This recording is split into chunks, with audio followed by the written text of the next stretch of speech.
Well, hey everyone, this is Chris DeFurio with Keys to the Shop. Welcome to another edition of Shift Break. Today's episode is brought to you by La Marzocco, who's been making espresso machines by hand in Florence since 1927. It's a long time to be serving the community of specialty coffee retail globally with the most reliable and innovative espresso machines around. La Marzocco is known for paying attention to the needs of their customers and acting on those needs to really serve them well, to serve us in the community well.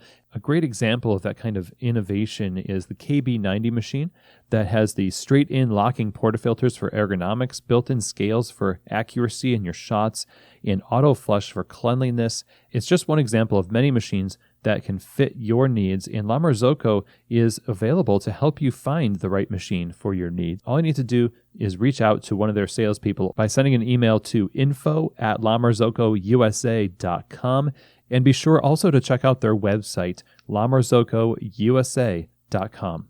Today's episode of Shift Break is also brought to you by Espressly. They are creating handmade custom mobile apps for your business, branded for your business so that you can give your customers not only convenience, but also a great experience that they've come to know and love from your brand. And so it's the best of both worlds. There's no setup or development fee. You get a drive-through payment scanner, receipt and label printing capabilities, and integration with your Square POS. Mobile ordering is absolutely here to stay. And while you're offering your customers a well-crafted coffee experience, why not also offer them a well-crafted mobile ordering experience as well? To let them get started making your company's very own mobile app, go visit them over at espressly.co. That's espressly.co.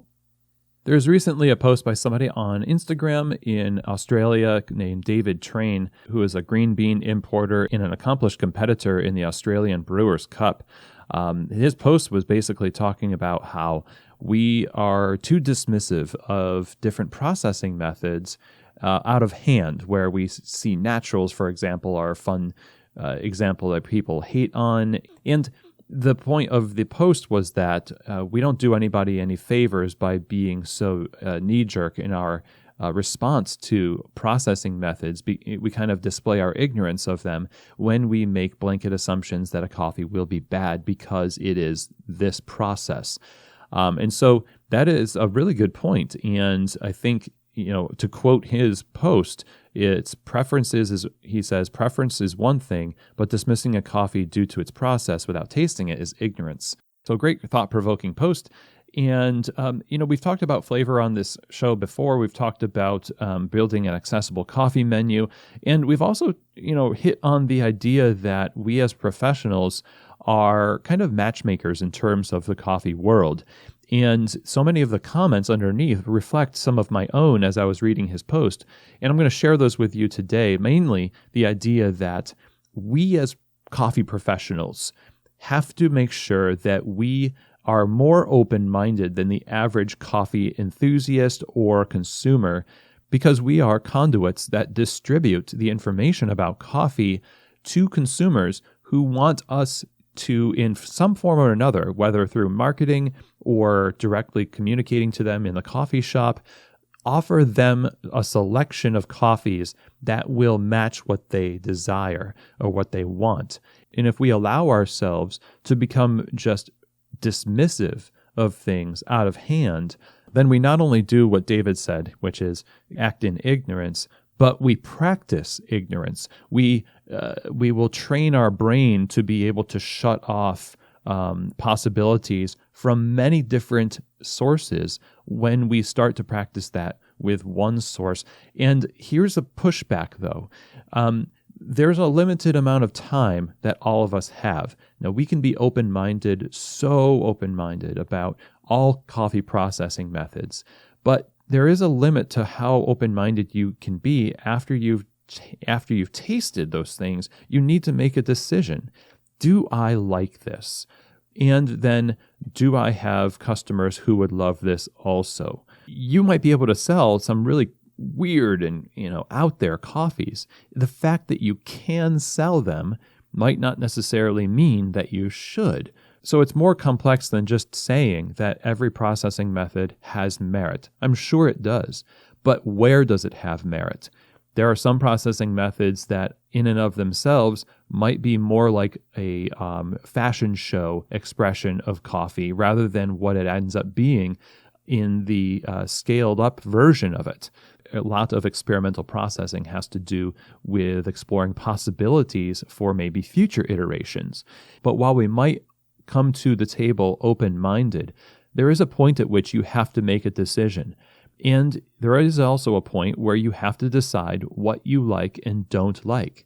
So you do still have the luxury and the right as a coffee professional even to close off other types of coffees because of particular flavor profiles for your particular business, either for your consumption or for how you are portraying coffee to your customers.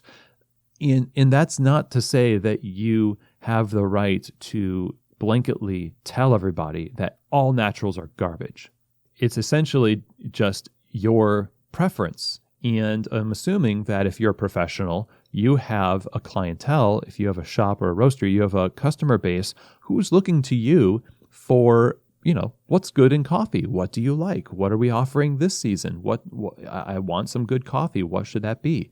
So you have a responsibility to make a decision for yourself, which necessarily means closing off options from different places.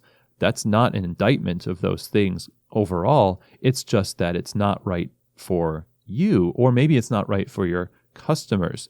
The key here is to understand that even though you have to make a decision about what you bring in, and if you just say yes to everything, it's just chaos. There has to be some rhythm to this and rhyme to it in what you're offering people, and it has to be born from both listening to them and making a decision for how you want to represent coffee to people and finding your audience.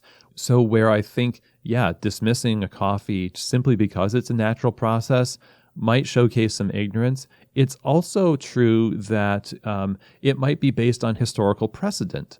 And it's not horrible to have a precedent in your mind when you approach a coffee, because you've got a limited amount of money and time, and you know from history that you've been so far unimpressed by a particular coffee.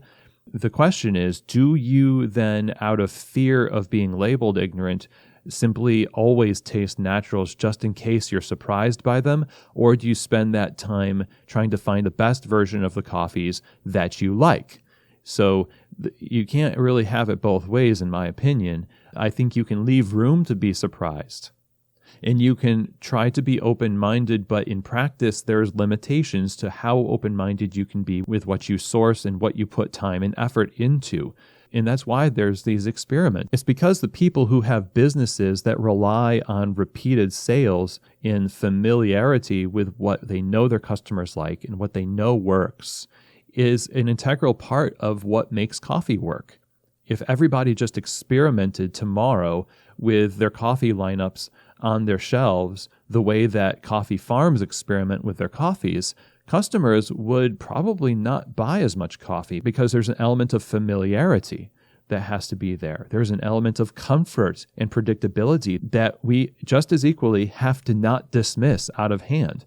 Experimentation is not necessarily better than familiar. If you're considering that experimental process would hope to reach a point where now this is a new process, that's a plateau. It immediately becomes a status quo, the accepted standard. And you can't just throw out the status quo because, it's not new. We can't just always have new things. We have to build trust and build familiarity and build momentum.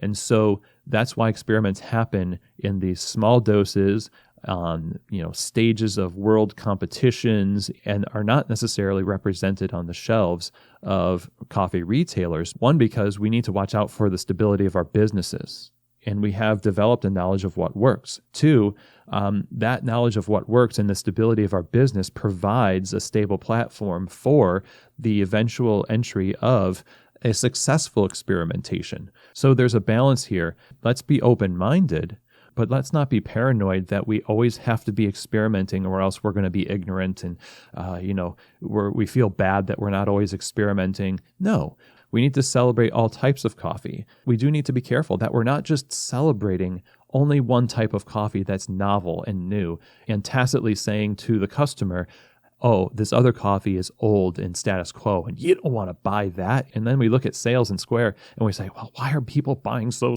much Sumatra?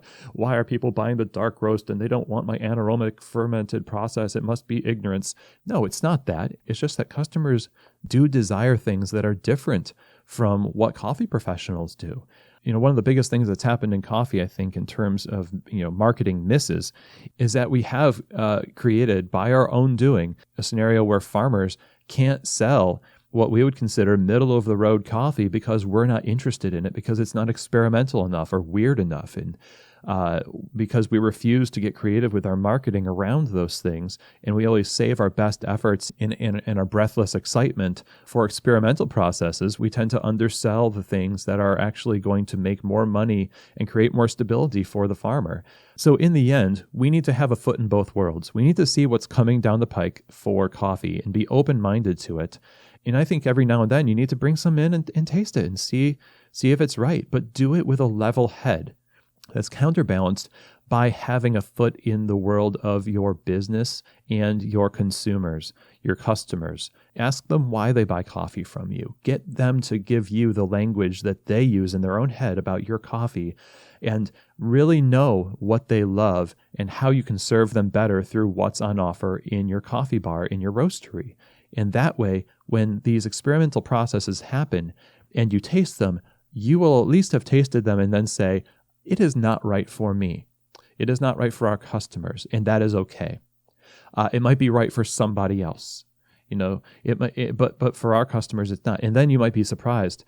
You might say, we want to actually, keep all of our amazing coffees, but offer a limited release of this particular process and see what happens, without risking the other coffees, without taking anything away from the other coffees, and making sure that we're still making much ado about our house blends and our dark roasts and our other coffees that we want customers to love, and we want to affirm their love for it by expressing our love for it too. We're going to introduce this and say, this is really interesting. We thought this was fun. You trust us with these other coffees. Why not trust us with this? And we're not doing that to say you've been wrong all along, and hopefully now you're going to, have your come to Jesus moment in coffee. But you're doing that as a service to them and not a suggestive hint that they should get on board, right? So those are my thoughts right now. I'm going to link to a bunch of episodes that talk about flavor and talk about processing and this type of stuff. So be sure to listen to those if you have not done so already. I hope that this has given you some food for thought. Thank you so much for joining me, and I will see you here next week on another edition of Shift Break, from Keys to the Shop.